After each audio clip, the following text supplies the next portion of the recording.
Not a whole lot of people are talking about Night of the Zoopocalypse, but is this animated family feature worth your time?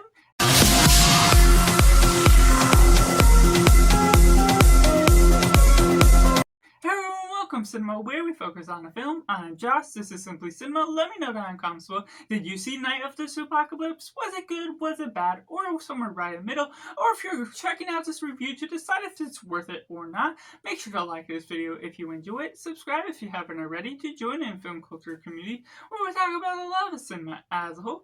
And getting right into synopsis. When a meteor crashes into a zoo and unleashes a deadly virus, it's up to a mountain lion and a wolf to team up together among the other survivors in order to not get caught with the virus and be able to stop everything that's going on at home. And getting right into positive, I went in with very little and minimal expectations of what I would get out of this. I didn't watch any trailers knowing what to expect, and it was a pleasant, lively experience just aimed at a younger audience still, but still being adaptable to the nature of mature audiences, other people of various age ranges, to where there's a little bit of a couple notable cast members such as Paul Young and David Harbour, and what we get out of everything that flows on throughout has some nice thematic elements, how it teaches certain younger kids about things. It may follow some generic elements we've fallen before with stories and just the narrative as a whole,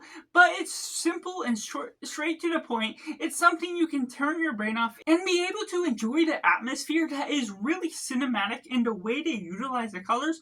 While it is sharp with what it's doing, the color usage in what it's really flowing on throughout, the camera flow following the animation or other things, what they utilize with these distinct colors that create some optimistic nighttime scenes that's still very visible. Of course, with the use of animation, the lighting can be better, but it feels very finished. That really enhances the experience, makes it feel like you don't have to be on the lookout for something that will be a flaw to the nature of what the story holds in comparison to what the animation offers. And so just the story as a whole, it doesn't feel too on the nose with what it's trying to teach, what it's doing as a whole. In fact, there's some things where it doesn't feel like it's doing a lesson at all, though it's some touching on some stereotypes, other things, in the face of animals talking to each other, being able to experience each other within the protection of everything that is an enemy at hand, and predators and preys of the survivors have to team up together within this nice cast of animals that just really delivers on something that's not too deep or complex, and so it's simple and straight to the point with what it's going after for the nature of what you're really could be asking out of the story that could deliver on a good family experience for the runtime that's not too overlong. It's less than 2 hours, and there is one particular character that really heightens some of the experience, makes it a little bit different of a film,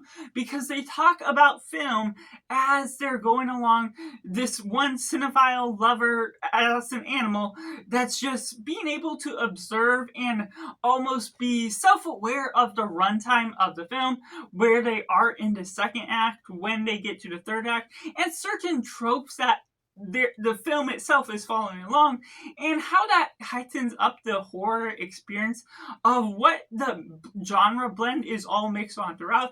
There's a bit of comedy that I honestly laughed at quite a bit of the jokes that it had to offer, and so there's just quite a bit of a surprise for not necessarily knowing what to expect, settling in and being able to enjoy it, even if it didn't offer the most shebang type of finale or other things that flowed on throughout, anything too unique. It's just something that you can make worth your time because of the noteworthy elements that it does distinguish itself to begin with. And going into the mix elements, there's some elements with what we're tackling with the comedy or ideas with the story flow as a whole, where if you're not into animation quite so much, this isn't the one that you would particularly get anything special out of as compared to like Across the Spider-Verse, other notable films of animation that surpass the genre outside of those that don't particularly care for animation as much. While I still enforce and encourage the appreciation for animation, this one doesn't particularly offer anything super special that you could rush out to see, even if I do still find it worth watching. Maybe if you're on streaming, or find it out one day, or if you're bored and still need to go out to a theater to watch something, this is something that offers something for all ages, even if it is the simplistic nature that I have to offer. There is one point, or a few different parts here and there, where the comedy may stretch on a little bit too long. It's not necessarily too juvenile in the nature that turns me off, too awkward or flamboyant with what it's trying to do, too forceful with what it's doing with its message. But there's ultimately some things that could be a hit or miss for others, but doesn't necessarily bother me fully when I was just enjoying the film for what it was. And going into the negatives, I wasn't here to pick out this film because it's more of a family intended for a younger audience, younger than me, so I was still able to immerse myself in what it was trying to do for that target audience.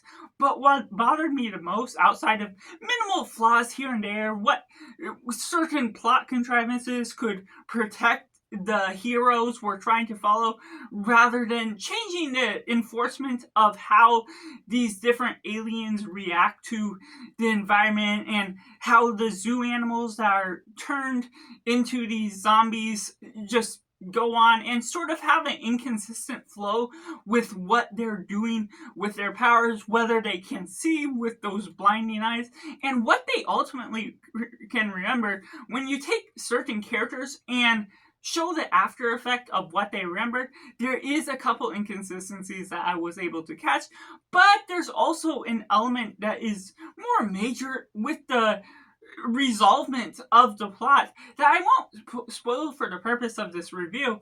But the nature of how things crash down on Earth, the meteor that gets the virus out there, turns this one animal that ultimately inhabits that animal, and any bite spreads it onto the next.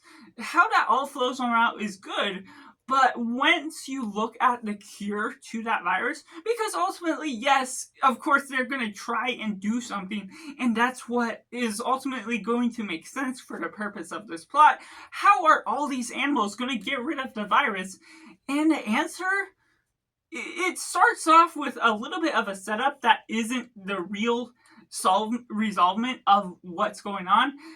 But the actual one is still not any better to the nature of what they could have done with this plot.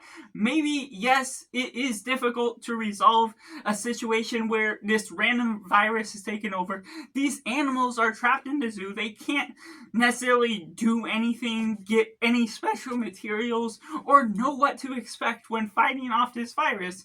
But the simple answer that they resolve itself with is just something that wasn't satisfying, and that's what ultimately, while I still enjoyed the atmosphere, the environment, what you're doing with all these characters, even if it isn't something deep, something too hard to follow, just the way it goes about the resolvement of the plot is just less satisfying, and took it back just that much more as a film. And so therefore, I have to rate Night of the Zoopocalypse a simply 6.5 out of 10. Let me know down in the comments below, have you been able to see Night of the Zoopocalypse? Did you like it? Did you not like it? Or is it somewhere right in the middle? Or if you're waiting for this review to decide if you're going to see it or not, make sure to like this video if you enjoy it, subscribe if you haven't already, to join in the film culture community where we talk about the love of cinema as a whole. So that's just all, and make sure to do yourself a favor and go watch a movie.